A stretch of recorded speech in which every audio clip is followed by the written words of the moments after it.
संदीप भैया तुम आगे बढ़ो, हम तुम्हारे साथ हैं। अन्ना तुम आगे बढ़ो, हम तुम्हारे साथ हैं। गणेश दादा तुम आगे बढ़ो, हम तुम्हारे साथ हैं।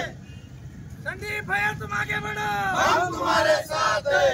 अन्ना तुम आगे बढ़ो, हम तुम्हारे साथ हैं। गणेश अन्ना तुम आगे बढ़ो, हम तुम्हारे साथ हैं। सुरेश अन्ना धस तुम आगे बढ़ो, हम तुम्हारे साथ हैं। अन्ना साहब तुम आगे बढ़ो, हम तुम्हारे साथ हैं। संदीप भैया तुम आगे बढ़ो, हम तुम्हारे साथ हैं।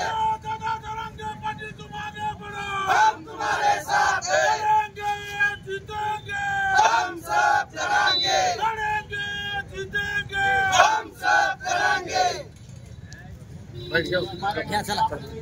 हम तुम्हारे साथ हैं।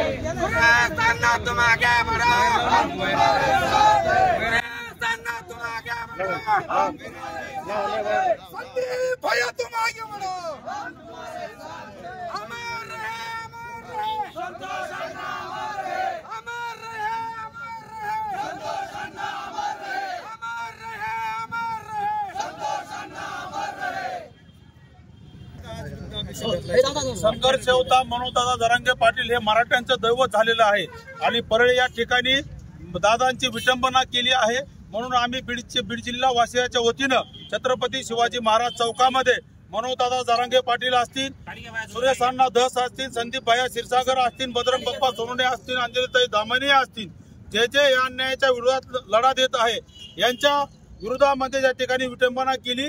त्याच्यामुळे आम्ही या बीड या ठिकाणी तीर्थक्षेत्रावरती छत्रपती शिवाजी महाराज चौक या ठिकाणी मनोजदादा जरांगे पाटील असतील, सुरेश अण्णा धस असतील, संदीप भैया क्षीरसागर असतील यांच्यावरची विटंबना केली आहे। त्यामुळे आम्ही या ठिकाणी बीडवासियांनी सर्व धर्मीय सर्व समाजाने या ठिकाणी दुग्ध अभिषेक करण्याचं निवेदन या ठिकाणी केलेलं आहे। कुठल्याही समाजावर अन्याय जर झाला आणि त्या कुटुंबाला न्याय द्यायचा म्हणलं तर हे समोर आलेले लोकप्रतिनिधी यांचा आदर आपण त्या ठिकाणी समाजाने केला पाहिजे। म्हणून आम्ही या ठिकाणी आज या ठिकाणी दुग्ध अभिषेक या ठिकाणी केलेला आहे। संतोष अण्णा देशमुख यांचा निर्गुणपणे खून झालेला आहे आणि असा खून होताना अख्ख्या राज्यांनी बघितलं आहे, देशांनी बघितलं आहे। ही निर्गुण हत्या कदापि हे कुठलंही शहर असन, कुठल्याही जाती धर्माचे लोक सहन करणार नाही। ही हत्या कशी होती तुमच्या चॅनलच्या माध्यमातून तुम्ही पाहिलेली आहे आणि त्या कुटुंबावर दुःखाचा डोंगर कोसळलेला आहे। म्हणून मनोजदादा जरांगे पाटील यांनी त्या ठिकाणी समाजासोबत राहायचा प्रयत्न केला। त्या ठिकाणी त्यांचे कुटुंबीय त्या ठिकाणी आत्मदहनाचा इशारा केला होता की आम्हाला न्याय मिळत नाही, म्हणून त्या ठिकाणी मनोजदादा जरांगे पाटील गेले असता त्या ठिकाणी परळी या ठिकाणी मनोजदादावर चिखलफेक करण्याचा प्रयत्न केला। म्हणून आम्ही या ठिकाणी बीडवासियांनी मनोजदादाचा दुग्ध अभिषेक या ठिकाणी केलाय। सुरेश अण्णा धस असतील यांनी देखील समाजासाठी बाजू लावून धरली, अन्यायाच्या विरोधात वाचा फोडली, म्हणून त्यांच्यावर चिखलफेक करायची का? संदीप भैया क्षीरसागर असतील यांनी देखील त्या ठिकाणी आवाज उठवला।